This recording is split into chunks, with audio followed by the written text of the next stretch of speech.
I don't chase, I attract. Say it with me. I don't chase, I attract. Hello, welcome to our magnetic corner of the internet. I'm Steffi, and I'm so happy you're here. If you're listening to this podcast, I'm pretty sure you want to do things a little bit differently in your business and in your life. And perhaps you've been told and sold a way of doing business that doesn't really feel good for you, kind of give you that ick feeling. So I want to give you a little bit of a demonstration and tell me which one feels good for you. Okay. So let's say person A, let's call her Sarah. So she is an aspiring entrepreneur. She's eager. She's ready to, make it in the online space. She's constantly looking for clients. She is cold emailing, aggressively following up. She is offering discounts. She's going door to door. She believes that if she does hard work and she pushes, she is going to secure clients. And her days are filled with so much activity.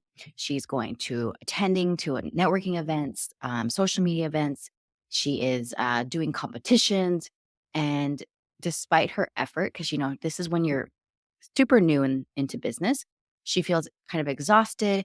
She feels like her high clients are super demanding and that, she's the pay for what she's executing doesn't feel equal. And she is chasing this success that she feels that she needs to do. And it's keeping her drained and unfulfilled. And she's noticing that all the hard work is actually pushing people away and she's not satisfied with her work. So first, person A, Sarah, nothing wrong with that. Some of the stuff actually was good, but it's all about the execution. So let's do person B. So let's say person B is Emily. Emily is also an entrepreneur, but she approaches things a little bit different. She focuses on building her personal brand by sharing valuable information, content, engaging with community. She presents herself as an authority, an expert. She attends these workshops, she does speaking engagements, and she invests her time in understanding her clients' needs and personalizing her services for them. She is, instead of aggressively seeking out clients, Emily attracts them by being visible, by being approachable, by ensuring her work speaks for herself, by doing incredible work, having her clients speak for her work. She practices gratitude. She maintains a positive mindset and believes that, like, really does believe in the value that she brings to her clients. And Emily finds that her clients through referrals, right? Word of mouth, her content, her reputation, and she works with clients that are aligned with her values, and she feels really excited about her work. So, who do you want to be? Do you want to be Emily or do you want to be Sarah? So, there's a big difference on how these women approach. Of course, it's mindset, it's execution, it's energy. It's also your embodiment of being, right? Who are your being? So, I gave you this example because while I feel like neither were totally wrong, but it was the energy behind it. And especially the energy if you want to be a magnetic online leader. If you want to be a magnetic online leader, I don't see you on the corner waving your sign. I don't see you knocking door to door. I don't see you in those places because there's nothing wrong with those efforts if it is in alignment. Like if you're selling solar panels and you're going to knock on people's doors, like that's fine. But if you're doing something that is in the online space, you're going to burn yourself out by knocking on doors on the wrong people's doors. That is key. That is key. So, the distinction between chasing and attracting is all about the intention and the execution. I want to tell you that firmly believe in the power of alignment over effort because what has happened for me in my whole life, anything that I have attract into my life has stuck. And anything that I have chased has literally fallen away, like from friendships to boyfriends to looks that I was trying on to personas to careers. I know a few years ago, couple years ago, before I had my own business, I really wanted to work for this big company. It was a cereal company, and I really thought that my whole life's purpose was to work for this cereal company. I had a great relationship with them. We had a great time working together. And when it was time to renew my contract, they kept dragging their feet. They kept dragging their feet. And I remember I would email them. I would even go to their office. Like, talk about freaking chasing them. I went to their office and was like, hey, what's going on? What's happening? And some people would say that this is proactive and this is good. But in this circumstance, it came off as being needy, as being like a little bit too available, honestly. And what happened was they just kept dragging their feet.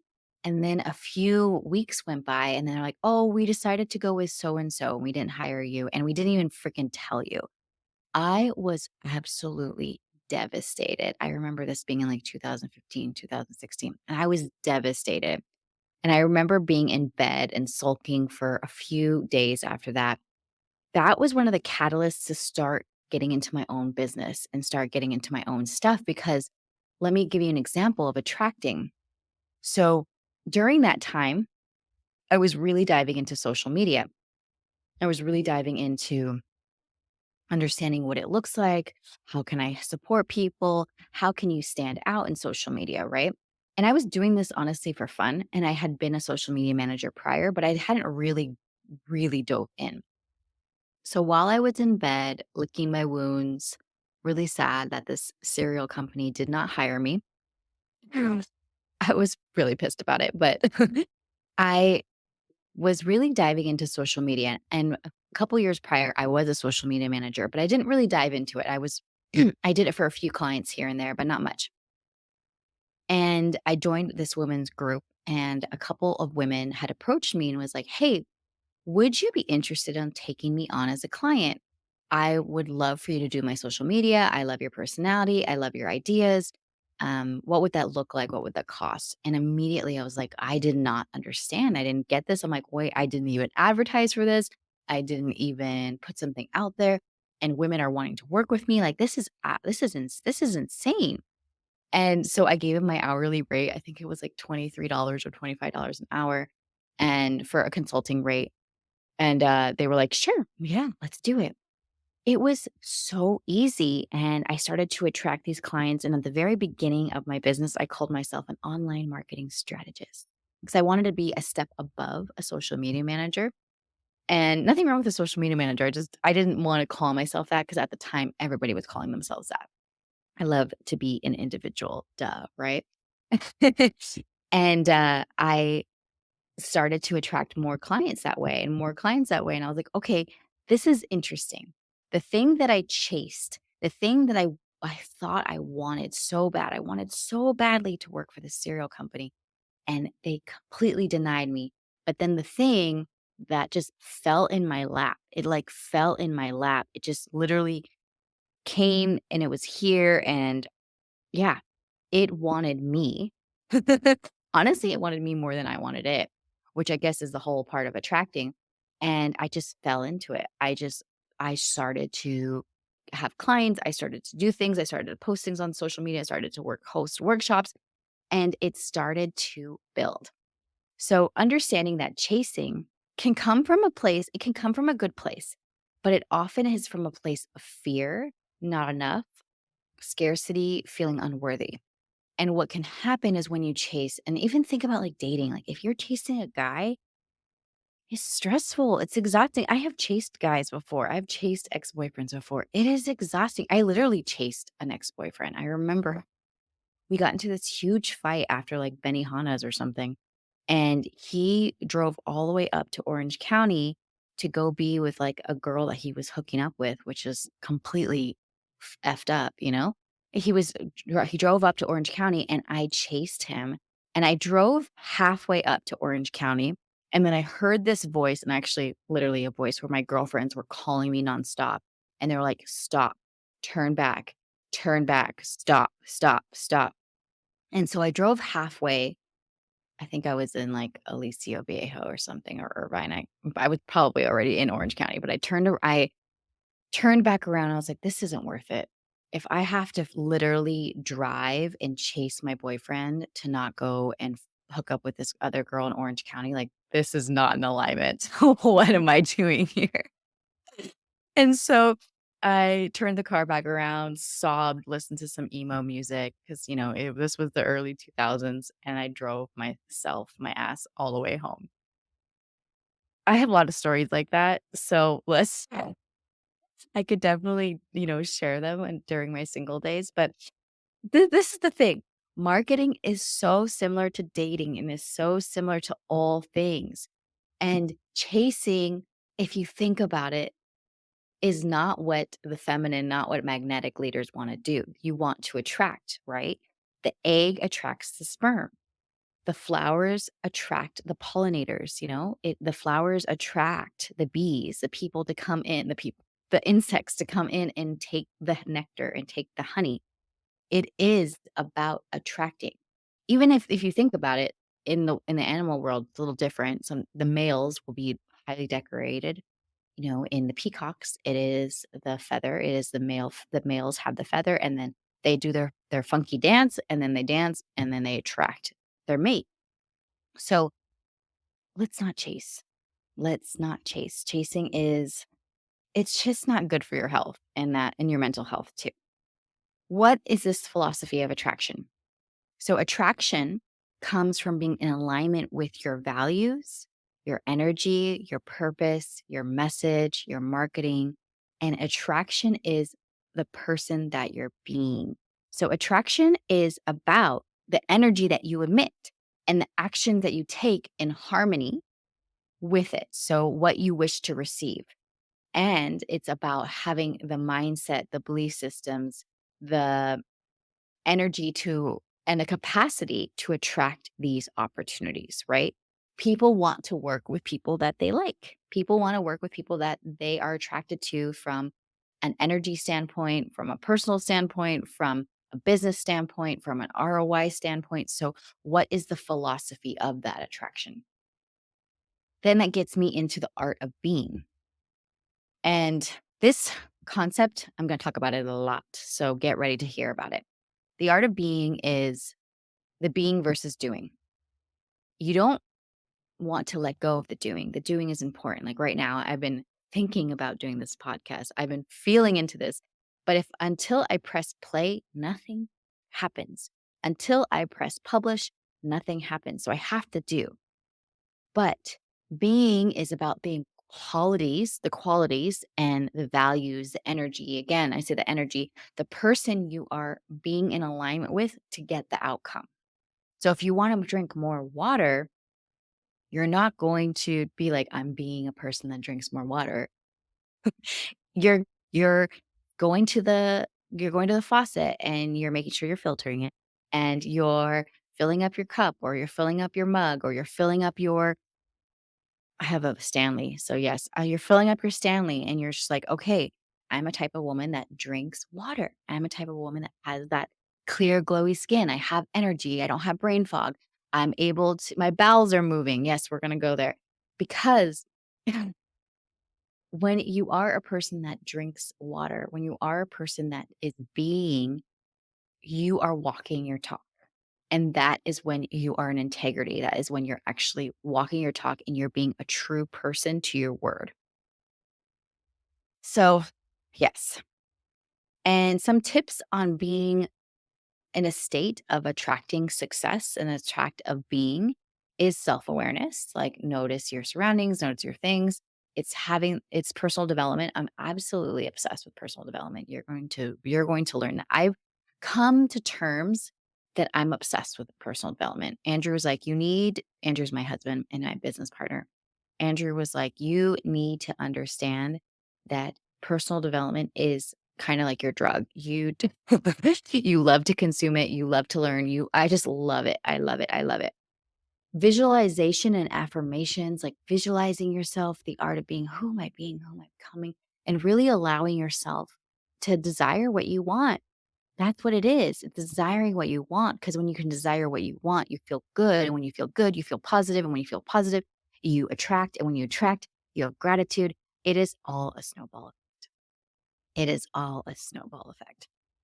Here are some practical steps to shift from chasing to attracting: intention, I mean, I was a yogi for so long, still a yogi, but I was a yoga teacher for a long time, setting clear intentions while remaining open to the outcome because we really don't know what the outcome is going to be, but like setting the intention, like, what do I want? So even before I hit record on this podcast, actually, let me pull it up. I had set an intention for this podcast. And I was like, I help business managers, business owners, I help entrepreneurs redefine their message so that they can market online through their blog and their vlog and their voice and their position as an authority that makes money, right? These are some of the things that I was really setting the intention. And I was like, she's good at what she does and she wants to see and feel momentum with her content, her offers, and her money, and honestly, just her message and and her legacy. And that's what I want magnetic online leaders to be. Is like I want you to actually feel and know and understand that you're a leader. Okay, back to this. So setting the intention, then focusing on your personal growth and your alignment. What are the skill sets that you don't have right now that you need to get better at? What are the habits, the things that you need to cultivate so you can be better, you can be a greater leader, and building that environment that reflects your goals, right? Building your because so like recently I quit drinking alcohol and it's actually been really nice to quit alcohol because as I have been quitting alcohol, it's been supporting my goals of waking up early. It's been supporting my goals of feeling vibrant. It's been supporting my goals of um, creating content. It's been supporting my goals of finding alternative places to hang out. Cause like nothing wrong with a bar, but I just don't want to be hanging out in a bar or going to a club. Doesn't mean I'm not going to go, but I'm just going to be drinking my um, Waterloo or Toco Chico. I live in Texas, so those are our sparkling waters here. Uh, so repeat this with me.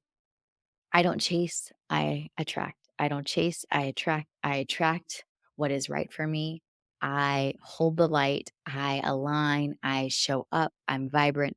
Cause I swear, like this is especially like when with dating and when I was dating, anytime I would chase anybody, it would fall away. But if I attract, if I was vibrant, if I was alive, if I was feeling into my magnetism, if I was enjoying the conversation and having fun for myself and for the other person, it was so easy for the relationship to flow. It was so easy for the connection, for the sparks, for the chemistry. But as soon as I was like, oh, I want to chase or I want to manipulate or I want this thing to be a certain way, it would fall away. So give yourself the opportunity to find the things that are right for you. And it doesn't mean that you don't chase the habits. Oh, yeah, let me say that. It doesn't mean that you don't chase the habits or the things you need to learn. I had to chase writing copy. I had to chase getting better with my voice. I had to chase getting better with business, with numbers. I had to chase certain things. And I had to chase things that I didn't really necessarily want to chase. But I chased those because I was attracting what and who I wanted to become. And that's what I'm going to leave you with. Thank you so much for joining me on this podcast.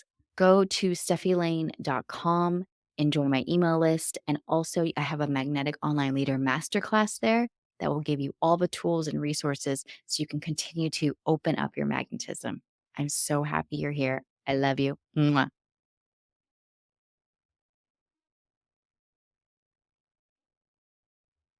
Thank you so much for joining me on the Magnetic Leader podcast. I'm so happy you're here. If you found this of value, please like, subscribe, and share this episode on your social media. I would be so appreciative, and it's really going to create a ripple effect for others. But wait, there's one more thing. If you are ready to dive deep into your magnetism, to understand your leadership, to understand what it takes to become a magnetic online leader, well, I've got something special for you. Head over to steffilane.com and sign up to become part of my exclusive magnetic list. You're going to get updates, personal invitations, insights, videos, a front row seat to your transformation because it's all happening and you definitely want to be in on it. Again, steffilane.com. And thank you for the bottom of my heart for joining us today. Your presence meant so much. So until next time, Take care, and I'll catch you on the next episode of the Magnetic Online Leader podcast.